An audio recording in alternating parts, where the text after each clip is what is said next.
해법을 찾는 토론 이슈앤 직설 시작합니다. 라임 옵티머스 사태를 둘러싼 정치권의 공방이 거세지고 있습니다. 야당은 권력형 게이트라며 특검 도입을 주장하고 있는 반면에 민주당은 돈 없는 정치 공세라며 팽팽하게 맞서고 있습니다. 네, 라임 펀드의 피해 규모를 따져보면요. 1조 6천억 원, 옵티머스의 피해 규모는 5천억 원가량이 되는데요. 피해 규모가 상당한 만큼 철저한 진실 규명이 필요해 보입니다. 그럼 관련 이야기 짚어주실 세 분 소개하겠습니다. 금융정의연대 김득희 상임대표, 또 경제민주21 김경률 대표, 김수민 시사평론가 나오셨습니다. 안녕하십니까? 네, 어서 오세요. 네, 지난 8일입니다. 김봉현 전 스타모빌리티 회장이 재판에서 폭탄 발언을 하면서 이제 라임 사태가 주목을 받고 있는데 라임 자산 운용 사태를 두고 단군 이래 최대 규모 금융 사기라고 합니다. 먼저 이 라임 사태에 대해서 좀 설명을 해주시면 좋을 것 같아요. 예, 그러니까 단군 이래 최대가 맞고 금액이 한 1조 6천억 정도 되는데요. 예. 그러니까 라임은 4가지 펀드를 운영을 했습니다. 네. 해외에서 2가지 펀드를 운영했고 그게 얼마 전에 금융위원회에서 전액 배상 결정을 내렸던 무역금융 펀드가 있었고요. 그다음 이제 국내에서 2가지 펀드를 운영을 했는데 이 펀드가 작년 10월 1일부터 8일까지 환매를 유예를 중단을 했고 금감원 검사가 들어가고 검찰 수사 결과 전액 횡령하든가 부실 운영 그리고 펀드 간 돌려막기 원래는 펀드 내에서 돌려막기를 하다가 다른 펀드까지 돌려막기를 했던 게 드러났습니다. 네. 어쨌든 단군 이래 최대 규모의 금융 사기라고 한다면 철저한 진실 규명이 우선일 것 같은데요. 김봉현 전 스타모빌리티 회장은 법정에서 이강세 스타모빌리티 대표에게 강기정 전 정무석 로비용 자금 5천만 원을 건넸다 이렇게 진술을 했습니다. 여기에서 어떻게 보면 지금의 여러 가지 의혹들이 시작됐다라고도 볼 수 있는데 여기에 대해서 강 전 수석은 새빨간 거짓말이다 이렇게 반박을 하고 있습니다. 양측의 엇갈리는 주장에서 눈여겨봐야 될 점 어떤 게 있을까요? 우선 이제 몇 가지 진술이 어긋나고 한번 이런 걸 생각해 보셨으면 합니다. 우리가 이제 뇌물을 준다고 하면 계좌나 수표로 주진 않거든요. 예. 이제 현금으로 줄 테고 그리고 주는 사람 입장에서는 그 의도가 순수하지 않고 받은 사람으로 하여금 일정한 반대급부를 요구하는 그런 이제 금전의 성격을 가지고 있는데요. 네. 그렇다면 이제 주는 사람 입장에서는 뭐가 필요하냐면 이 사람에게 줬다는 증빙을 남겨야 돼요. 네. 그게 뭡니까? 이제 항상 뇌물 사건마다 나오는 리스트거든요. 예. 그래서 그렇죠. 어떤 측면에서 보면 이와 같은 뇌물 사건에서 리스트는 필수적으로 있게 마련인데 그 리스트를 지금 이제 여권에서는 나오자마자 아무런 검증도 없이 이제 가짜다 이런 말도 하고 있고 하나 눈여겨볼 점은 그건 것 같습니다. 지금 현재 강기정 전 수석이 어떤 말씀을 하고 있냐면 청와대로 장소를 특정짓고 있단 말입니다. 그런데 진술들을 자세히 보면 김봉현 씨라든가 이강세 씨 모두 청와대로 그 장소를 특정하지 않고 있습니다. 네. 줬다는 사람들은 장소를 특정하지 않고 있음에도 불구하고 강기정 씨가 자꾸 장소를 청와대로 한정짓는 게 이게 참 재밌는 게 2가지 측면으로 볼 수 있을 것 같아요. 왜 아무도 이야기하지 않는 뇌물 수령 장소로 이야기하지 않는 청와대를 이야기하는지 그거 어떻게 보면 무의식의 발현이지 않을까 그렇게 의심도 되고 또 한편으로는 스스로가 알리바이를 만들어내기 위해서 장소를 한정짓고 있는 것 아닌가 하는 그런 추측이 듭니다. 네, 평론가님. 네. 말씀하신 대로 뭐 청와대에서 진짜로 만났었다면 그리고 이제 이강세 씨하고 이제 강기정 전 수석의 뭐 양쪽 간에 얘기가 일치하는 부분은 이제 청와대에서 만나긴 했다라고 하는 겁니다. 7월 28일로 특정이 돼 있고 일요일이었던 걸로 알고 있는데요. 근데 이제 이게 청와대 안에서는 사실 뭐 이런 금품을 전달하거나 이런 것들이 대단히 어려울 것으로 보여요. 그 점에서 이제 강기정 전 수석 입장에서는 청와대라고 하는 그 장소의 특성을 가지고 이제 본인의 알리바이를 입증하려고 하는 그런 시도가 있는 것 같은데 근데 이제 조금 더 눈여겨봐야 될 부분은 이제 청와대 안에서만 만났는지 아니면 같이 뭐 밖으로 나갔는지 밖에 나가서 부근에서 만났다는 뜻인지 이런 것들은 이제 사실 뭐 어느 쪽이든 이쪽에 의심스럽다고 생각하는 쪽이든 아니면 그렇지 않다고 하는 쪽이든 어느 쪽도 입증은 아직 안 된 상태입니다. 예, 그 부분을 좀 고려를 해야 될 것 같고 근데 문제는 이제 뭐 청와대의 어떤 CCTV라든지 이런 자료들이 현재로서는 뭐 존속 기간이 지났다라고 하기 때문에 이걸 분명하게 입증할 자료가 나올 수 있을까 이 부분은 조금 의심스럽다고 볼 수 있겠습니다. 근데 뭐 강 전 수석은 일단은 새빨간 거짓말이다. 너무 워낙 강하게 반발하고 있으니까요. 어쨌든 지금 이제 김봉현 씨는 줬다고 이야기하고 이강세 재판에서 증언을 한 거지 않습니까? 그러니까 이강세 씨는 나는 받은 바 없다. 라고 부인하고 청와대 간다고 했고, 그러니까 청와대가 등장하는 거는 팩트인 것 같아요. 그러니까 청와대를 가기 위해서 돈을 전달해서 받아갔는데, 만약에 이강세 씨는 안 받았다고 하면 이제 배달 사고가 날 거고, 그러니까 청와대가 강기정 수석은 청와대를 특정하는 게 자기한테 유리한 거죠. 그러니까 어느 국민들이 상식상 청와대에 와서 돈을 5천만 원을 현금으로 박스를 들고 와서 그 투시기를 통과할 수 있다, 이렇게는 변명을 받아들일 수밖에 없기 때문에 네. 청와대를 특정한 거 아닌가 싶기도 하죠. 그래서 이게 일부에서는 배달 사고 아니냐 이제 이야기도 배달 있고, 사고. 예, 그 다음에 이제 또 일부에서는 분석을 어떻게 하냐면 진짜 몸통은 강기정이 아니고 예. 그러니까 더한 몸통이 있는데 예. 그 나를 빨리 보호해달라라는 시그널을 주기 위해서 뭐 강기정을 만난 사실이 있기 때문에 강기정이 이야기가 나오지 않았냐라고 해석하는 경우도 있죠. 왜냐하면 그 의혹에 의하면 그럼 타고 올라갈 수, 흔히 얘기하는 타고 예. 올라갈 수 있다라는 걸 암시한다. 왜냐하면 검찰 수사 때는 이게 밝히지 않다가 재판에 가가지고 예. 뜬금포를 날린 거지 않습니까? 자기 네. 재판도 아니고 예. 그리고 자기 죄를 추구하는 혐의거든요. 예. 사실은 뇌물 줬다라고 자백하는 거기 때문에 본인의 자백의 의도는 이게 저는 전혀 근거는 없지 않다고 보는 거죠. 뭔가 자기 구명운동을 위해서 한 건 있는데 그게 강기정의 수석님의 해명을 들으면 저는 해명이 된다고 봐요. 청와대에서는 받을 수가 없으니까. 예. 네. 사실 저도 국회만 들어가 봐더라 우리가 투식이 통과해야 되고 검사를 다 받기 때문에 그런데 청와대는 오죽하겠습니까? 근데 이 강기정 수석 말고 더한 게 있지 않냐라는 의심이 있어서 먼저 강기정 수석을 들먹인 거 아니냐라는 해석을 하시는 분도 있습니다. 저도 네. 그게 좀 의심이 되고요. 아, 예. 자, 김봉현 전 회장이 이제 지난해 지인한테 금융감독원이고 민정수석실이고 다 내 사람이라면서 전방위 로비를 암시하는 듯한 문자 메시지를 보냈는데 이 메시지 내용 어때 좀 신빙성이 있다라고 봐야 될까? 어떻게 보세요? 다 내 사람이다. 사실 이제 여러 가지 리스트들이 이제 나오고 있지 예. 않습니까? 라임 리스트, 그다음에 이제 옵티머스 리스트가 SBS에서 폭로가 되었는데요. 이분들 이제 한 분 한 분의 이름들이 그냥 무시하고 넘길 수는 없을 것 같습니다. 앞뒤 이제 문장의 정황상으로 사실관계로 드러난 것도 있고 하니까 예. 이걸 무시하기는 힘들지 않나. 예. 그래요. 예, 김승인 평론가님 어떻게 보세요? 뭐 드러난 것은 이제 금융위원회 출신의 김모 청와대 행정관에게 뇌물을 줬다는 거는 드러난 부분이고 이제 뭐 다 내 사람이다 이거는 하다 보면 나오는 과장된 어법일 네. 수는 있겠죠. 근데 이제 무심스러울 수밖에 없는 것은 일단 이 업계에서 라임 살릴 회장으로 통용돼 있었고 어마어마한 로비의 역량을 갖고 있다. 뭐 이런 얘기들이 나왔던 것은 이제 합리적으로 앞으로 계속 의심해봐야 될 충분한 단초라고 보여지는 거고요. 일례로 그리고 뭐 그 재한군인 상조 같은 경우 인수를 할 때에 무자본 M&A 방식으로 인수를 해서 이제 자산 유출이 없는 것처럼 속이고 매각하는 이 모든 과정들을 봤을 때는 이제 어떤 역량이 있는 사람이다. 로비라든지 이런 부분에서 분명히 인맥이라든가 이런 부분들은 크게 있다라고 봐야 될 것 같고 이제 본인이 이제 다른 사람들한테 라임 걱정을 하니까 본인이 이제 민정 정무 라인을 타고 있다 이렇게 또 얘기를 했습니다. 그 부분을 따라서 이제 앞으로도 수사를 해봐야 되는 그런 상황이 펼쳐진다고 볼 수 있겠죠. 네. 제가 지금까지 조사한 바에는 반은 맞고 반은 검찰 수사가 필요하다고 보는 거거든요. 그러니까 50%가 맞다는 이유는 뭐냐면 김정은 전 청와대 행정관, 이 김봉현과 고등학교 때부터 친구로서 스폰 관리를 받아왔던 친구였거든요.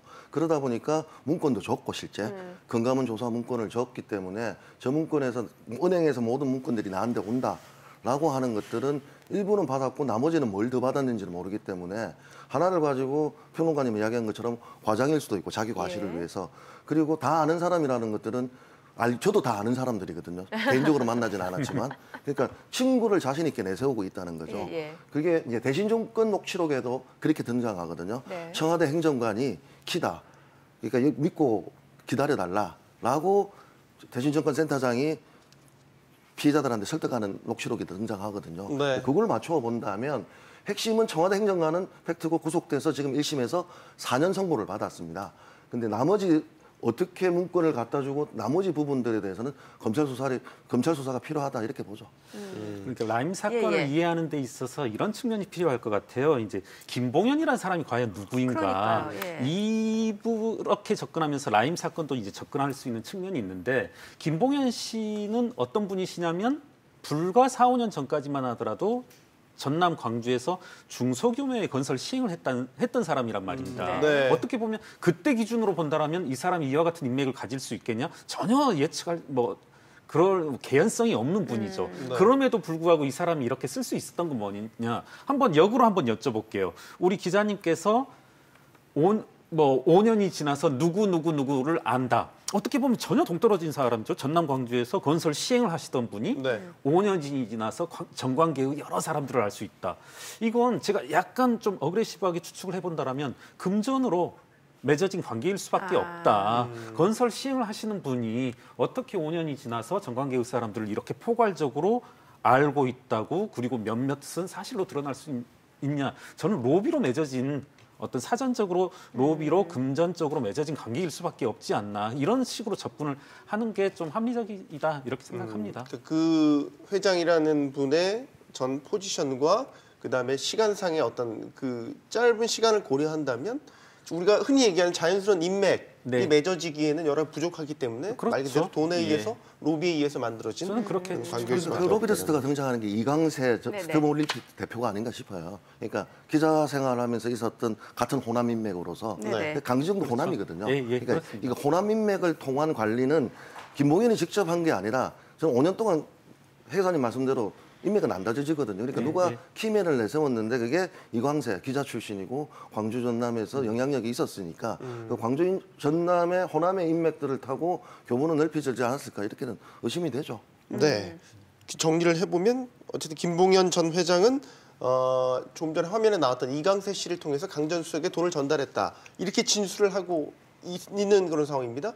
이강세 씨는 처음에 부인했다가 다시 또 번복을 하는 과정이 있었고 그러면 뭐 지금 정치권에서 일부 주장은 있지만 강기정 전 수석에 대한 소환 조사가 있어야 되는 것 아니냐라는 걸로 뭐 귀결이 될 수 있을 것 같습니다. 평론가님. 네, 일단 두 사람의 엇갈리는 주장들을 좀 더 점검을 해보면 진술이 상대적으로 김봉현 씨는 계속 일관되어 있어요. 네. 5천만 원을 이강세에게 줬다라고 하는 진술이 계속 일관되어 있고 이강세 씨 같은 경우는 검찰 수사 과정에서 진술이 바뀝니다. 검찰에서 택시 승하차 기록이라든지 네. 이런 것들을 들이댔을 때 이제 말이 좀 바뀌면서 이제 처음엔 다 부인하다가 1,000만 원 정도로 이제 기자들에 대해서 어떤 로비랄까요? 이런 것들에 대한 명목으로 받았을 뿐이다. 이런 쪽으로 좀 진술이 흔들리는 부분들이 있어서 진술 신빙성 쪽에서는 아직까지는 이제 김봉현 씨 쪽이 더 우세한 것으로 보이고 그리고 이제 두 사람이 로비 자금을 건네고 받고 해서 로비를 실행하는 관계였다라고 하는 것은 점점 더 유력해지는 것 같아요. 오늘 보도를 새벽에 이제 보도가 나온 내용인데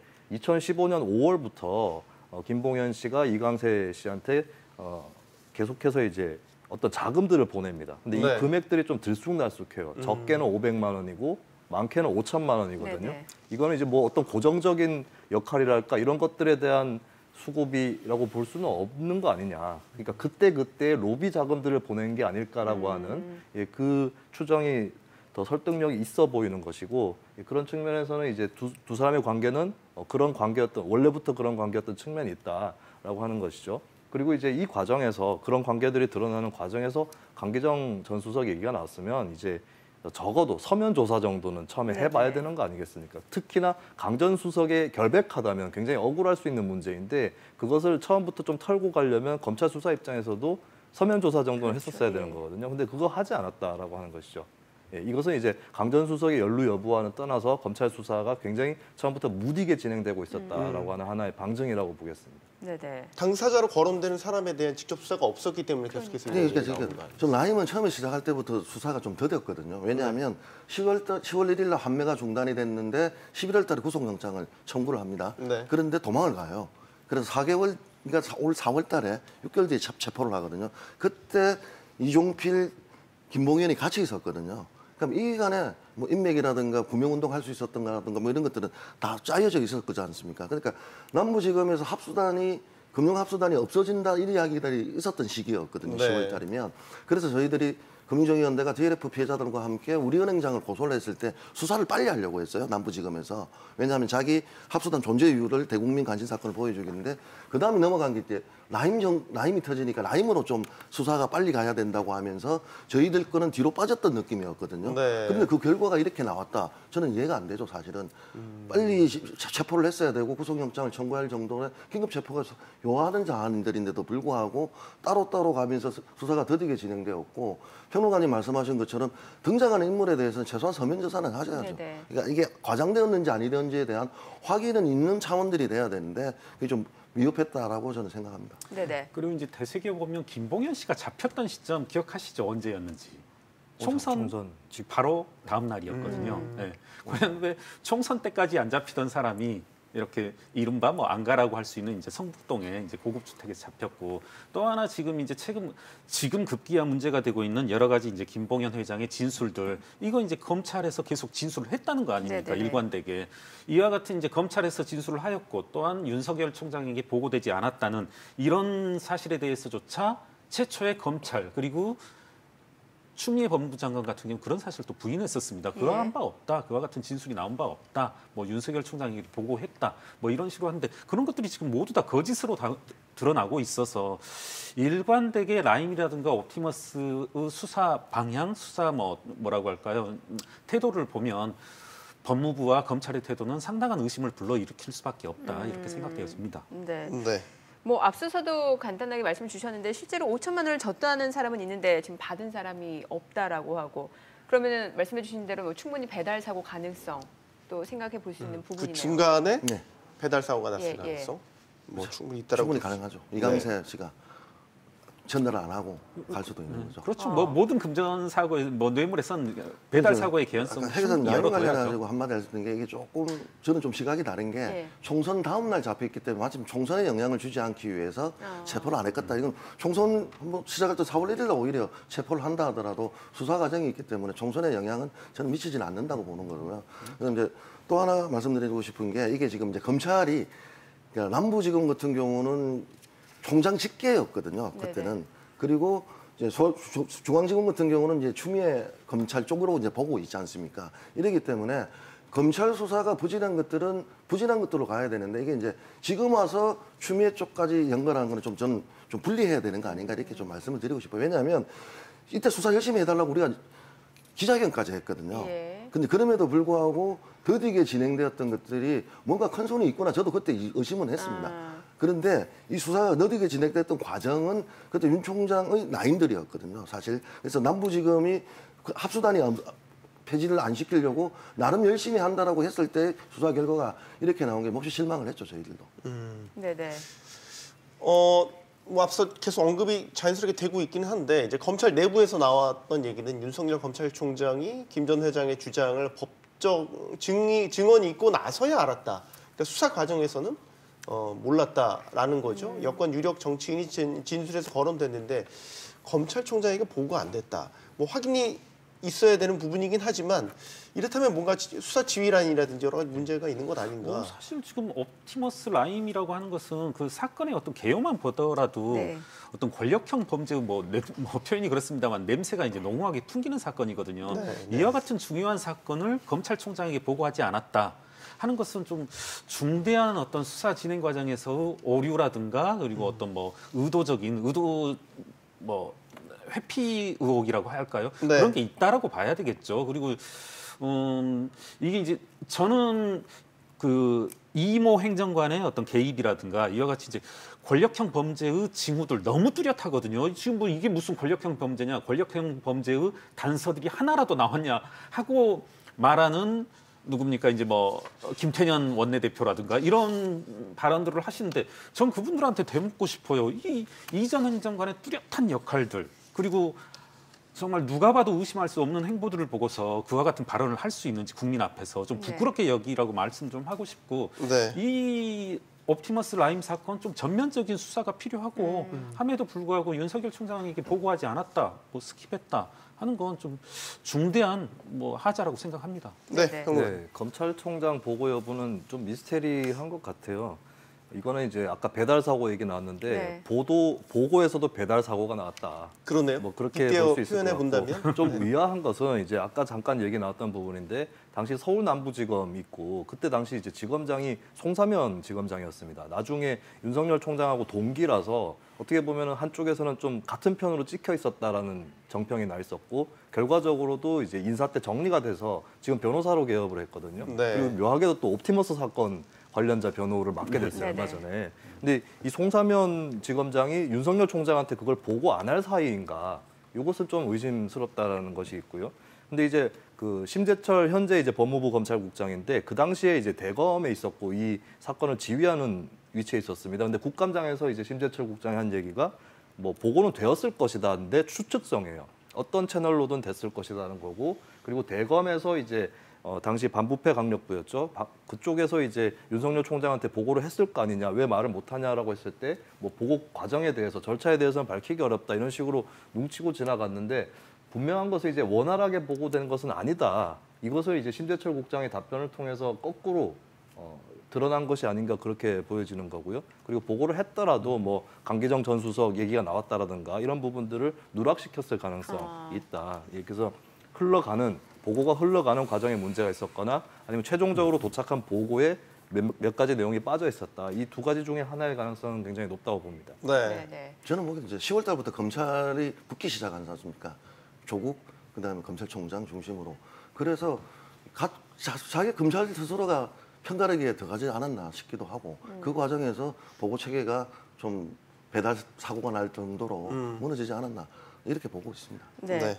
자, 문재인 대통령이 이제 라임 사태와 함께 옵티머스 의혹과 관련해서 이제 검찰 수사에 적극 협조할 것을 지시했는데 뭐 이에 따라서 청와대는 검찰이 요청하게 되면은 출입 기록도 제출하겠다 이 계획을 밝혔습니다.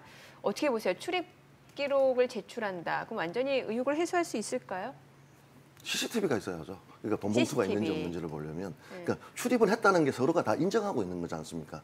강기정 수석도 청와대에서는 만났다라고 했기 때문에 네. 그럼 출입은 당연히 했겠죠. 기록에 남을 거고 그러니까 기록에 안 남았다면 그건 진짜 특수 사적인 유령이 들어간 게 되기 때문에 문제가 되는데 지금 핵심은 CCTV인데 CCTV는 기간이 지났기 때문에 폐쇄했다라고 그러니까요. 하기 때문에 청와대에서 뭘 자료를 제출하더라도 의미 있는 입장이 안 될 것 같고 오히려 강기정 수석의 무죄를 입증을 하려면 청와대가 적극적으로 저는 협조할 수밖에 없다고 보고 있습니다. 왜냐하면 세간의 의혹들에 대해서 해소하는 길은 청와대가 관련 자료를 입증을 시켜줘야 되는데 저는 오히려 출입 CCTV 기록이든 뭐든 다 찾아서라도 어디라도 남아있지 않을까 싶어요. 그래서 줘야 되지 않겠냐 이렇게 보고 있습니다. 예. 두 분은 어때요? 김득희 대표님 이제 금융권에 계셨으니까 더 잘 아시겠지만 이제 CCTV 전속 기간이 지났다. 저는 약간 이게 뭐랄까요? 정작 대통령은 모든 자료 제출을 협조하라 이렇게 말하는 순간에 또 한 측에서는 CCTV 전속 기간이 지났다. 잘 아시겠지만 은행들 예를 들어서 전표 10년간 보존 기간입니다. 네. 이거 법적인 보존 기간일 뿐이지 반드시 보존합니다. 예. 반드시 은행들은 전표. 자, 네. CCTV 뭐 3개월이라고 해요. 이거 3개월만 법적인 보존 기간이고 어떤 뭐 요구되는 것이지 이걸 폐기할까요? 아, 실제로 있을 것이다. 그러니까 청와대는 아주 중요한이 아니라 가장 핵심적인 권력 기관이기 때문에 여러 가지 사태에 대해서 대비하기 입증해내야 위해서라도. 되고 하기 때문에 있을 수밖에 없을 거다. 없다라면 문제인 거죠. 뭐 예를 들어 SBS의 회계장부 5년간 보존 기간이에요. 5년간만 보존하겠습니까? 6년 전, 7년 전 거 보존 안 할 겁니까? 어떤 소극적인 의미의 그런 어떤 법적 의무를 부여하는 것일 뿐이지 본인들 스스로 여러 가지를 입증하기 위해서는 더 긴 기간이 필요하거든요. 따라서 청와대의 CCTV 전속 기간이 지났다. 너무나 좀 형편없는 변명으로밖에 들리지 않는 그러니까 거죠. 그걸 이제 따져보려면요. 은행 이야기를 하셨는데 은행은 예산이 없다고 해서 CCTV를 덮어요. 그러니까 3개월 네, 지나면 그렇죠. 덮어 쓰기 때문에 화면을 녹화했던 걸 또 있는 화면에 새로운 화면에 했기 때문에 이게 복원이 안 되는데 저는 청와대가 돈이 없어서 덮지는 않았을 거 봐요. 네네. 그러니까 정말 폐기를 했다 하면 복원이 가능하지 않습니까? 폐기했다 하더라도. 복원도 가능하다. 예, 복원도 가능하기 때문에 덮지 않았다면 저는 복원은 가능하기 때문에 복원을 해서라도 제출을 해서 오히려 떳떳하다면 해명시켜 주는 게 저는 낫다 이렇게 보고 있습니다. 그러네요. 예. 저는 청와대 얘기가 조금 살짝 바뀐 것 같은 게 전에는 이제 뭐 정보공개법에 의해서 이제 비공개할 수 있는 정보가 있고 이것 좀 약간 관에서 정부 기관에서 남용하는 성향이 좀 있거든요. 공개해도 되는 정보인데 계속 뭐 비밀에 해당한다, 뭐 국가 안보에 해당한다 이런 식으로 해서 공개하지 않는데 청와대도 좀 비슷한 태도였어요. 근데 일이 좀 불거지니까 이제 검찰 수사에 협조하겠다라고 좀 뒤늦게 선언을 한 격이 되었고, 근데 또 CCTV는 존속 기한이 지났다. 이것은 좀 진정성을 득하기 어렵다라는 측면이 있는데 저는 사실 무엇보다도 처음에는 청와대 출입 기록도 제출하지 않겠다라고 네, 했었잖아요. 그렇습니다. 않겠다가 아니라 안 했죠. 안 했어. 예, 예, 요청을 예, 했을 예, 때 안 예. 했죠. 그러고 나서 그 다음 날 협조해라. 이건 국민들을 상대로 우롱하는 거죠. 근데 저는 가장 큰 문제가 청와대가 라임에 대해서 발언하는 것 자체가 너무 늦었다라는 겁니다. 맞습니다. 네. 그러니까 청와대 행정관이 연루가 됐고 실제로 1심 재판을 해서 징역 4년인가를 받았어요. 그리고 뭐 사실관계에 계속 다툼이 있는 게 아니라 인정을 하고 그 행정관이 전직 행정관이 반성하는 입장까지도 법정에서 냈습니다. 네. 그럼 청와대에서 이유에 어쨌든 과정이 어떻든 간에 도의적으로라도 이런 일에 우리 식구였던 사람들이 연루돼서 죄송하다라고 얘기를 해야 되는 것이었거든요. 근데 지금까지 보면은 마치 라임 사태가 없었던 것처럼 청와대만 봤을 때는 그런 상황이었던 것이기 때문에 이 선언 자체가 되게 늦은 것이다. 이 시기 때문에 진정성의 의심을 받을 수 있다라고 하는 것이고, 이 박근혜 정권 때 미르 K재단 의혹 나올 때 실컷 이제 국민들이 뭐 한 달 가까이 해시태그 달고 그런데 최순실을 하다가 뒤늦게 박근혜 당시 대통령이 뭐 의혹을 철저히 규명하도록 하겠다라고 하지 않았습니까? 그때의 실수를 반복하는 것이다. 이 시점만 봤을 때는 저는 그렇게 봅니다. 라임 사태를 저희가 이제 다루면서 초반에는 어떤 사기 사건에 포커스가 맞춰져 있다면, 뭐 앞서 이제 화면에 나왔지만 뭐 민주당의 기동민 의원, 뭐 김영춘 국회 사무총장, 뭐 전 청와대 행정관도 마찬가지고 여권 전반적인 인사들, 지금 로비 대상으로 거론되는 인사들, 네, 지금 화면에 나오고 있죠. 계속해서 이게 이제 확대가 된다면 이제 이건 정말 로비 사건으로 그냥 봐야 되는 것 아닌가라는 뭐 얘기들이 나오고 있어서요. 뭔가 사건의 초점이 바뀌는 것 같다라는 생각이 듭니다. 그렇죠. 뭐 이제 저와 같은 이제 리스트가 계속 이제 화면에 나오고 있는데 네. 맨 처음에 시사저널에서 약 5, 6개월 전에 보도가 되었던 내용입니다. 네. 이니셜들을 빌려서 이제 보도가 되었었고, 그것들에 대해서 이제 제 개인적으로는 저 실명들을 민주당 인사들을 통해서 제가 입수를 했었습니다.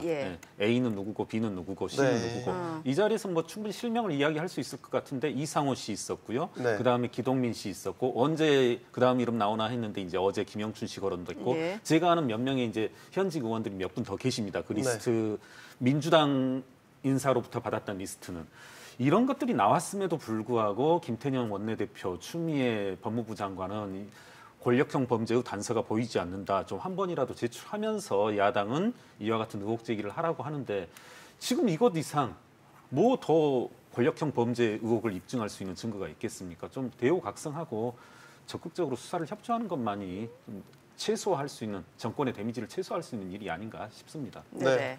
평론가님. 예, 이 라임 리스트 내용은 사실은 알만한 사람들은 실명을 다 알고 있었고 언론 보도에서도 굉장히 특정을 해줬어요. 예를 들면은 부산 지역의 민주당의 지금은 전직이 된 다선 의원, 민주당 다선 의원이 영남 지역에 별로 없지 않습니까? 네. 그렇다면 수도권에서 선수를 쌓고 내려가신 김영춘 현 국회 사무총장이 당연히 거론이 되는 것이고, 네. 예, 그런 식으로 다들 이제 알고 있었던 건데, 문제는 이제 이분들이 무슨 의도였는지는 알 수는 없지만 그냥 이제 연루가 별로 없었는데 심리적으로 위축돼서 침묵을 할 수도 있겠죠. 어쨌든 간에 근데 이 정치인의 침묵이라고 하는 것, 이것은 굉장히 무책임한 것이었다라고 하는 거죠. 본인이 내가 그 라임 일당들을 어느 정도는 알고 있었는데 저런 사람들인지 몰랐다. 이렇다면 더더욱이나 뭐 수사에 자발적으로 협조를 해서 자기가 보고 겪은 것 있는 그대로 진술하겠다. 참고해라. 이렇게 나왔었어야 되는데 계속해서 이 문제에 침묵을 해왔던 것이죠.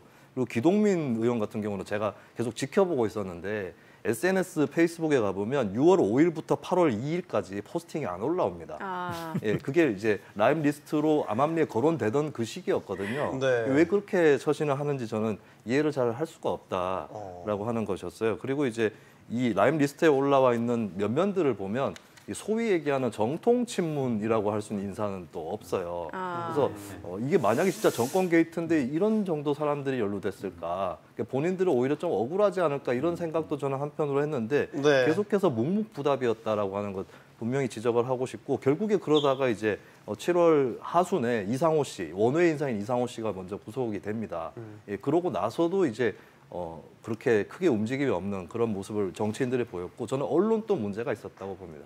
예전 같았으면 진짜 이런 일이 이명박 박근혜 정권 때 있었다면 이 의혹만으로 굉장히 이제 전방위적인 취재들이 들어갔을 거라고 생각이 되거든요. 네. 이 리스트가 얘기가 나오고 나서도 언론들이 다수가 침묵을 했었고 저는 그 당시 상황을 정말 이렇게 표현했었어요. 라임이 몰려오는데 장모나 줍고 있다. 그게 뭔 얘기냐면 그러니까 뭐 윤석열 총장 장모 의혹 얘기하는 건데요. 그것도 의혹이 있고 하면 충분히 조사해서 밝혀내야 되겠죠. 근데 지금 이 당군 이래 최대 사기 사건이라고 하는 이 사건에 비해서 많은 언론이라든지 특히 민주당을 포함한 정치권이라든지 그 윤석열 장모라고 하는 1인 굉장히 포커스를 맞추는 그런 모습들을 보였는데 굉장히 지나고 와서 보니까 더더욱 납득하기가 어렵다라고 하는 겁니다. 네. 라임을 보면 운영 과정에서 판매사들이 결탁해서 구속되는 데가 있어요. 그게 이제 대신증권 반포 WM 센터장, 그 다음에 신한금투 본부장하고 밑에 직원이 그러니까 라임의 이종필과의 관계에서 특수 관계가 됐는지 그것만 라임만 팔아줘요. 특히 대신증권 같은 경우에는. 그래 구속될 때 녹취록에 등장하듯이 고객들한테 청와대가 있다. 걱정하지 마라. 그러니까 판매 안 해도 된다라는 식으로 이제 선전을 하고 있는데 평론가님 말했지만 저도 진작에 들었어요. 이제 기동민 의원 같은 경우 양복받은 이야기들은 들었는데 저는 양복이 궁금했습니다. 얼마인지 맞춤형 양복이라고 하는데 그 양복을 받은 거에 대해서는 4년 전 총선 끝나고 나서 받았다고 하고 그 이유는 연락이 없다는 게 이제 기동민 입장이고 돈은 안 받았다. 이게 5천만 원, 7천만 원 이야기는 돌았거든요. 돈은 한 번도 안 받았다라고 하는데 이 부분이 받았는지 안 받았는지에 대한 그리고 자인을 했지 않습니까? 양복은. 그러면 검찰 수사가 좀 빨리 갔어야죠. 특히 기동민 의원 같은 경우에는. 근데 이제 기동민 쪽 이야기는 의원 쪽 이야기는 오래전에 알고 있었지 사후 라임이 터졌을 때 구명을 해주기 위한 로비 같은 거는 연락이 없었다라는 입장인 거거든요. 그러니까 이런 거에 대해서는 해봐야 된다. 저는 검찰 수사가 필요하다라고 보고 나머지 뭐 김영춘 의원이나 민주당 의원들이 나오는 게 지금은 일단 단서만 나오고 있기 때문에 검찰 수사가 좀 이루어져야 된다고 생각을 하고 있습니다. 네. 이 김수민 평론가님도 말씀해 주셨지만 이 라임이라든가 옵티머스 이 사건이 제 개인적인 생각으로 어떤 생각이 드냐면 자본시장에 상주하는 이른바 세력들의 새로운 양태를 보여주는 것 같아요. 이제 과거에 여러 가지 뭐 무자본 M&A라든가 주가 조작이라든가 한 단계 한 단계를 거쳐왔다라면 지금은 상당히 이제 새로운 양태, 본인들 입장에서는 어떻게 발전된 양태를 보이고 있는데요. 제가 무슨 말씀 드리려고 하냐면 짧게 말씀드리면 라임과 옵티머스 둘 다 공이 투자자들로부터 돈을 모은 다음에는 곧바로 그걸 지금 여러 가지 도관의 형태들, 페이퍼 컴퍼니들을 통해서 다 빼버리거든요. 일단은 돈을. 그러니까 라임 같은 경우에 1조 6천억, 옵티머스 같은 경우에 5천억. 이 돈 중에 거의 전부들이 돈이 빠져버려요. 알 수 없는 곳으로 현금화돼서. 그래서 제가 이제 말씀드리고 싶은 것은 왜 안 달라붙는 거죠. 언론이라든가. 과거에 이제 뭐 박근혜 정권 때 같았으면 뭐 전방위적으로 달라붙었었거든요. 물론 많이 했는데 사실은 라임 지급도록은 하긴 했는데 권력형 게이트 단초로 들어가는 거에 대해서 언론이 안 했다라고 가시면 되는데 라임을 안 달았다라고 하면 좀 이건 분리하셔야 될 것 같아요. 아니, 제가 봐서는 라임도 언론에서 거의 라임 붙지 사태 터지고 않았어요. 나가지고 제가 출연도 많이 했고 제가 방송도 많이 나갔고 제가 리모팅했고 제가 PD 수첩이라 했는데도 기획에서 같이 했던 적이 많아요. 김득희 대표님은 그렇게 열심히 하신 거고 언론은 절대 붙지 않았어요. 저는 이제 우비가 했느냐 안 했느냐에 대한 문제들은 이제 달리 봐야 되는데 좀 라임하고 옵티머스는 뒤에 가서 좀 말씀드리겠는데 좀 분리해서 봐셔야 돼요. 저는 라임의 돈이 어디로 가셨다 모르신다는데 라임은 그나마 꼬리는 다 있어요. 옵티머스는 정말 꼬리도 없는 거예요. 이 돈의 출처가. 그렇기 때문에 처음부터 라임은 사기였느냐. 그건 아니고 이제 자기들끼리 새로운 먹거리가 벌어졌기 때문에 하는 과정에서 부실이 생기고 그다음 미국에서 폰지 사기 당한 것들을 통보받으니까 그때 틀었어야 되는데 못 틀고 계속적으로 펀드 간 돌려막기를 시작하다 보니까 이걸 못 메꾸는 과정에서 이제 이걸 어떻게 안 들키고 나갈 거냐라는 대책 마련해서 도망을 갔다라고 저는 생각을 하고 왜냐하면 작년 10월 달에 이종필이 나와서 어떻게 개선 방안까지 이야기하거든요. 그러니까 암만 후화무치하더라도 자기가 이걸 처리를 못하는 과정이었다면 그때 도망을 갔어야 될 건데 검찰 수사 전까지는 라임에 대한 구제 방안들을 발표했던 적이 있었기 때문에 좀 제가 분리해서 말씀을 드리는 겁니다. 자, 이 옵티머스 사태에도 또 청와대가 등장을 하게 됩니다. 핵심 인물로 부상한 전 민정수석실 행정관이 오는 23일 열리는 국감 증인으로 채택이 됐는데 그동안에 이제 옵티머스 키맨으로 꼽히는 윤모 변호사 부인으로만 여겨졌는데 뭔가 그 이상의 역할을 했다라는 의혹이 있네요. 이분을 뭐 이제 여러 반론들이 있습니다. 이분이 청와대 행정관으로 근무했을 뿐이지 예. 행정관의 직급을 본다라든가 그다음에 나이 이런 것들을 봤을 때 핵심적인 역할은 아닐 거다. 저 역시 그 부분은 뭐 동의를 합니다. 이분이 옵티머스 펀드에 있어서 핵심적인 역할을 했을 것으로 보이지는 않는데 다만 이 사건은 어떤 금융 사건과 권력형 범죄 사이에 있는 고리를 풀어주는 핵심적인 역할을 할 거다. 이분께서 어떤 역할을 하셨냐면 행정관으로 취임하기 직전까지 두 가지를 했었습니다. 하나는 그 옵티머스 펀드의 9.8% 주주였었고요. 네. 그리고 이 돈을 빼돌리는 데 있어서 헤덕 파워웨이라는 코스닥 회사를 이용했는데요. 그때 페이퍼 컴퍼니 셀럽티스라는 회사의 50% 지분을 가지고 있었고, 예. 그 다음에 또 하나 주목해야 될 것은 농어촌공사의 비상임 이사였었는데 농어촌공사가 11조짜리 자산 회사입니다. 어마어마하게 큰 회사인데 네. 제가 한번 봤습니다. 2012년 이후로 이 이사 명단 한 5, 60명 되는데요. 그분들 중에서 70년대생 이유가 없습니다. 이분을 제외하고는 예. 84년생 오로지 이분 한 분인데 과연 이분이 어떻게 한국농어촌공사라는 그 대규모 공사에 이사로 취임할 수 있었는지 또 하나 중요한 옵티머스 사기 사건의 핵심적인 역할을 하셨음에도 불구하고 2019년 10월이라고 한다라면 조국 전 장관으로 비롯된 이제 사모펀드 논쟁, 그다음에 이제 라임이 그때는 이미 터졌었거든요. 네. 그 와중에 어떻게 청와대 민정실 행정관으로 들어갈 수 있냐는 거죠. 누구도 납득할 수 없는 그런 사건이었던 셈입니다. 네네. 저는 2020년 6월이라는 시점을 잘 봐야 된다라고 네네. 보는데요. 이 시점이 바로 이제 금감원이 옵티머스에 대한 검사에 들어가고 또 환매 중단이 일어나고 했던 그 시점인데 이 이모 행정관이 재직한 기간이 2020년 6월까지입니다.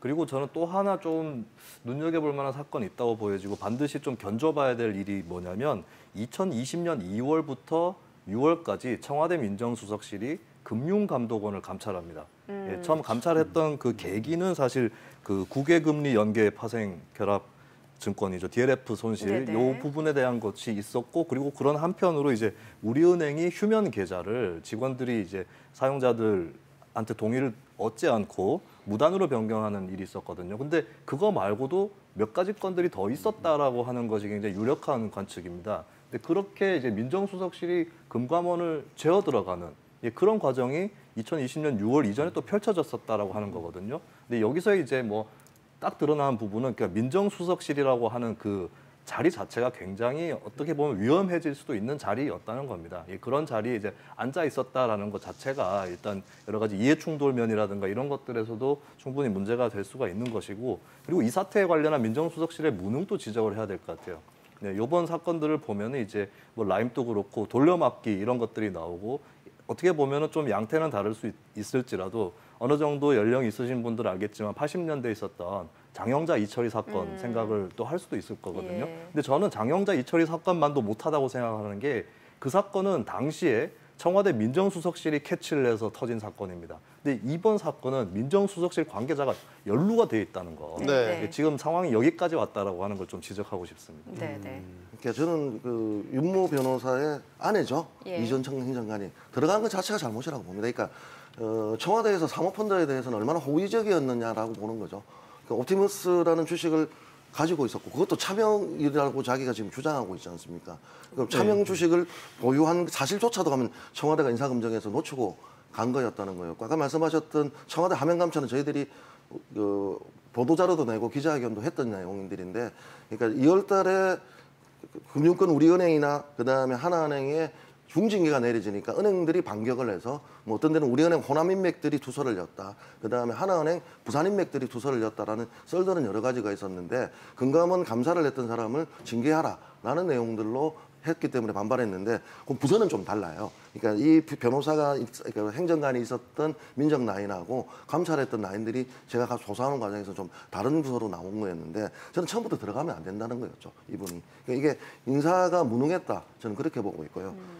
이 행정관이 청와대 내에서 수사에는 개입했던 사실은 없다라는 게 왜냐하면 그만뒀고 그다음에 옵티머스는 수사는 정말 정광석화처럼 이룹니다. 6월 15일 날인가요? 환매 중단이 되고 이 사람이 구속되는 게 3인이 구속되는데 보름도 안 걸려요.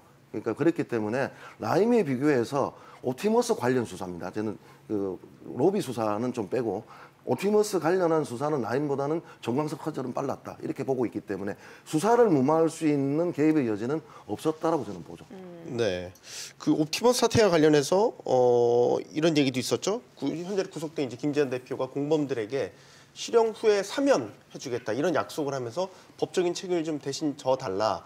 이런 권유를 한 것으로 또 나타났죠. 네.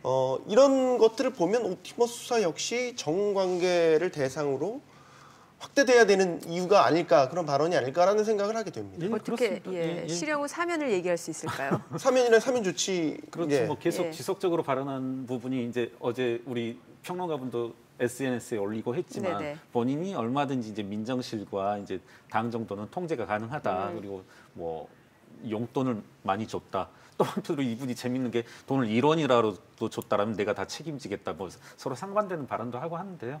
뭐 여러 가지 뭐 리스트에도 드러나고 한 이상은 뭐 전방위적인 이제 수사가 진행돼야 되지 않을까. 적어도 리스트에 오르는 분들은 상당히 이제 실명이 거론되지는 않았습니다만은 뭐 청와대 실장급 2명, 뭐 예. 국회의원 몇 명, 뭐 비서관급 몇 명 이렇게 나온 이상은 그런 분들에 대해서는 적어도 이제 하다못해 서면 조사라도 이루어져야 되지 않나 이렇게 생각합니다.